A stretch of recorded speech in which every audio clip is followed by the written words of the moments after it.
মঞ্চে উপস্থিত আছেন আজকে অনুষ্ঠানে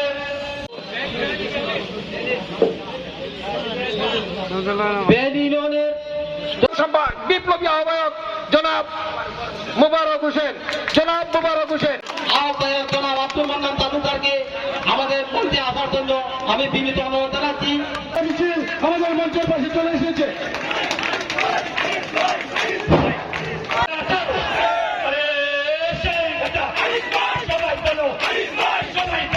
অন্তর্বর্তী সরকারের প্রধান গত জুনের 13 তারিখে লন্ডনে যুক্তরাজ্যে আমাদের প্রিয় নেতা বিএনপির ভারপ্রাপ্ত চেয়ারম্যান জনাব তারেক রহমানের সাথে সাক্ষাৎ করে এই দেশে 2026 সালের ফেব্রুয়ারিতে প্রথম দিকে ওনারা নির্বাচন দেওয়ার জন্য উনি ঘোষণা দিয়েছেন।